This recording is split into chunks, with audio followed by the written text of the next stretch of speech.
जय श्री श्री सीता राम लक्ष्मण हनुमान की जय। शिल प्रभुपाद की जय। वाल्मीकि रामायण का चैप्टर नंबर 2 हम स्टार्ट करेंगे। उससे पहले हम भगवान श्री राम का मंगलाचरण यानी प्रणाम मंत्र करेंगे। रामाय रामभद्राय रामचंद्राय वेदसे रघुनाथाय नाथाय सीताय पतये नमः। रामं रामानुजं सीतां भरतं भरतानुजं सुग्रीवं वायुसूनं च प्रणामयि पुनः पुनः। वेद वेदे परः पुंसि जाते दशरथयात्मजे वेद प्राचेतसा तस्मै साक्षात् रामायणात्मना। तो सेकंड श्लोक में हम देखते हैं कि पहले वाले श्लोक से कनेक्ट करते हैं इसको पहले वाले चैप्टर से। उसमें बताया गया था कि नारद मुनि उनको पूरे रामायण की जो कथा है उसको सुनाते हैं संक्षेप में। और सुनाने के बाद अब नारद मुनि उस स्थान से प्रस्थान करने की अनुमति लेते हैं। और वो पूछते हैं वाल्मीकि जी से कि अब अगर आपकी अनुमति है तो मैं यहाँ से जाना चाहता हूँ। और बड़े आदर के साथ सम्मान के साथ वाल्मीकि मुनि ने नारद मुनि को विदा किया। नारद मुनि के देवलोक जाने के बाद अम, वाल्मीकि मुनि की इच्छा हुई कि मैं तमसा नदी के तट पर जाकर स्नान करूं। और वो अपने शिष्य भरद्वाज के साथ तमसा नदी के लिए स्नान करने के लिए निकल गए। जब निकले तो वो घाट पर देखे, एक सुंदर सा घाट है जहाँ बिल्कुल कीचड़ नहीं है, साफ है। तो वाल्मीकि मुनि ने कहा कि देखो ये जो घाट है ये बहुत सुंदर है, बिल्कुल साफ सुथरा है, ठीक जैसे किसी सत्पुरुष का मन साफ सुथरा होता है उसी तरह ये घाट बहुत साफ है। हम अपने स्नान के लिए, नहाने के लिए ये जो घाट है इसको चुनते हैं। और उस घाट को तय करने के बाद फिर वाल्मीकि मुनि जो है उस सुंदर वन में पेड़ों के पास इधर उधर जस्ट घूम रहे थे कि अभी स्नान करेंगे उसके बाद, कि तभी उनकी नजर दो क्रोंच पक्षियों पर पड़ी। और वो क्रोंच पक्षी जो है बड़े सुंदर मधुर शब्द में कुछ कुछ गुनगुना रहे थे, गा रहे थे। और वो सदैव एक साथ रहते थे, बड़े सुंदर थे, नाच रहे थे, कूद रहे थे और बड़े काम भाव में थे, एक दूसरे को प्रेम करने के लिए प्रेम करने के मूड में थे। उसी वक्त वो उनका जब चहचहाना, उनका नाचना, उनका गाना, उनका मीठा मीठा बोलना उसको देख रहे थे कि अचानक से उन्होंने देखा कि एक तीर आकर के उस जो मेल पक्षी है यानी जो पुरुष पक्षी है उसको लग जाता है और वो तड़पते हुए नीचे गिर जाता है। और जो मादा पक्षी है, फीमेल पक्षी, वो रोते रोते उस पक्षी के पास विलाप करती रहती है। उन्होंने देखा कि तीर किसने चलाया, तो पीछे देखा कि एक एक शिकारी है जिसने इस तीर को भेदा छुप करके उस पक्षी पर, जो निर्दोष पक्षी था, जो कि अपने अपनी मादा पक्षी के साथ बड़ा प्रसन्न था और काम आतुर था। उसे उसने मार दिया और वो तड़प रहा है, वो प्राण त्यागने ही वाला है। और ये मादा पक्षी बड़ी रो रही है, विलाप कर रही है, क्योंकि ये कभी भी अपने पति के बिना नहीं रह रही थी। तो इनको बड़ा क्रोध भी आया और बड़ा दुख हुआ उनके प्रति। और सहानुभूति के कारण उन धर्मात्मा ऋषि ने दया पूर्वक कहा, ये अधर्म हो रहा है, ये अधर्म हुआ है। क्यों इन निर्दोष पक्षियों को इस तरह से दुखी किया गया, क्यों इस पक्षी पर तीर चलाया गया।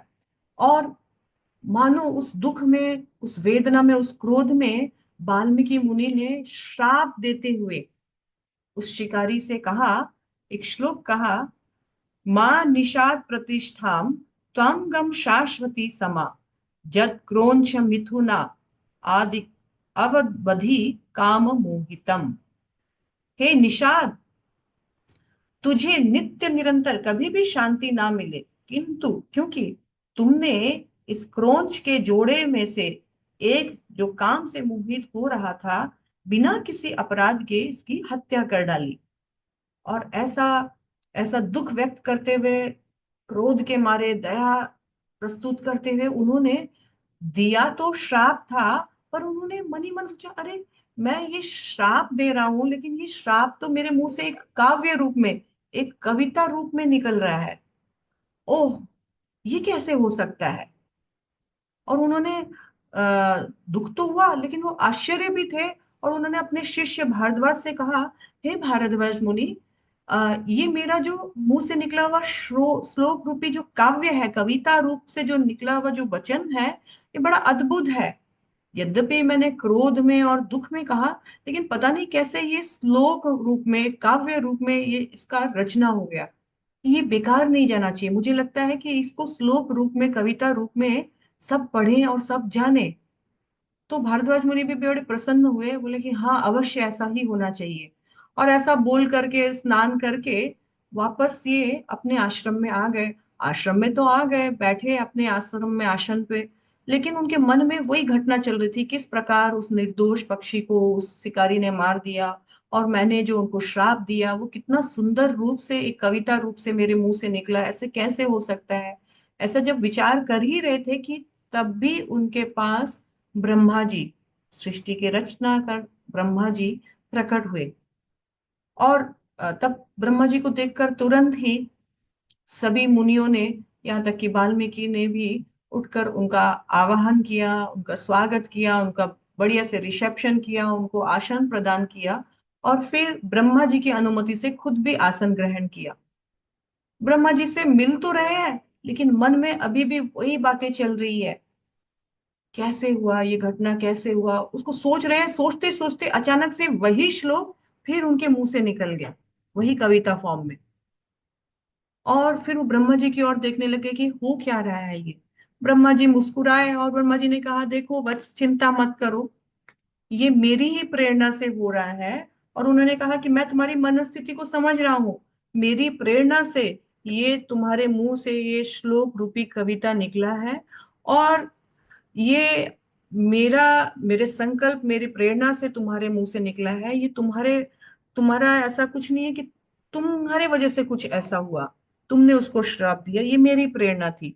और दूसरी बात उन्होंने कहा कि अब मैं चाहता हूं कि जैसा नारद मुनि ने तुम्हें बताया ना, ठीक वैसे ही फॉर्म में तुम भगवान राम के चरितों का लेखना रूप में तुम रचना करो।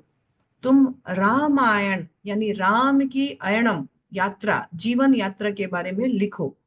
और नारद मुनि ने जैसा कहा वैसा ही लिखो, यानी अपने गुरु से जैसा सुना है वैसा ही बताना, और उत्तम चरित्र का चित्रण करो। तीसरी बात उन्होंने बताई कि राम की कथा जो तुम्हें तुम्हारे गुरु ने बताई है, और जो कुछ कुछ गुप्त भी है, वो सब धीरे धीरे तुम्हारे आंखों के आगे प्रकट हो जाएगा। और मेरे आशीर्वाद से जो ज्ञात और अज्ञात दोनों तुमको ज्ञात हो जाएंगे, यानी तुम जान जाओगे। सब सीक्रेट्स धीरे धीरे तुम्हारे आंखों के आगे खुल जाएंगे, सारे भेद खुल जाएंगे। चौथी बात उन्हें बताई कि इस कविता को जो तुम लिखोगे, इसमें कोई भी तुम्हारी लिखी हुई बताई हुई बात झूठी नहीं होगी। और रामचंद्र के पवित्र चरित्र को और कथा को श्लोक रूप में, कविता रूप में, इसी फॉर्म में लिखो जिस रूप में तुम्हारे मुंह से मैंने निकलवाया है। पांचवा उन्होंने कहा कि पृथ्वी में जब तक नदियां और पर्वत आदि वास करेंगे, तब तक रामायण कथा का प्रचार प्रसार चलता रहेगा। यानी ये राम कथा इस पृथ्वी में, ये आज इस स्थान में, कल उस स्थान में, बारंबार बारंबार राम कथा होती रहेगी। और छठवें नंबर में उन्होंने बताया कि तुम्हारी बनाई हुई ये जो राम कथा है, ये संपूर्ण लोक में प्रचारित होगी। और तुम, जब तक ये राम कथा चलेगी तब तक तुम इच्छा अनुसार किसी भी लोक में कभी भी कहीं भी आ जा सकते हो, वास कर सकते हो। ऐसा कहकर ब्रह्मा जी जो है उनको खूब आशीर्वाद देकर के अंतर्धान हो गए। और यहाँ वाल्मीकि अपने अ, शिष्यों के साथ आश्रम में बैठे हैं। शिष्य बहुत प्रसन्न हुए और बार बार वही श्लोक जो जो उन्होंने उस वन में उस निषाद शिकारी को जो उन्होंने बताया था, वो श्लोक उसको दोहरा दोहरा के हर्षित होने लगे कि हमारे गुरु के द्वारा एक बहुत बड़ी रचना होने वाली है, उन्हें ब्रह्मा जी से बहुत बड़ा वरदान प्राप्त हुआ है। ऐसा बोल करके वो सब प्रसन्न थे। यहाँ स्वयं वाल्मीकि जी भी इतनी देर तो बड़े टेंशन में थे, लेकिन अब बड़े प्रसन्न थे। और वो विचार कर रहे थे कि किस प्रकार से रामायण की रचना की जाए। ये सोच करके महर्षि ने भगवान रामचंद्र जी को मन ही मन प्रणाम किया और उनके चरित्र को लेकर के एक महाकाव्य की रचना की, जिसमें 24,000 श्लोक है, 7 कांड है और 500 चैप्टर्स है। और रचना करने के बाद बड़े प्रसन्न हुए और रघुवर चरित्र को, जिसमें राम वध आदि प्रसंग है, उनको उन्होंने हम जैसे मानव जीवन कल्याण के लिए सबको प्रस्तुत करके दिया। हरे कृष्णा।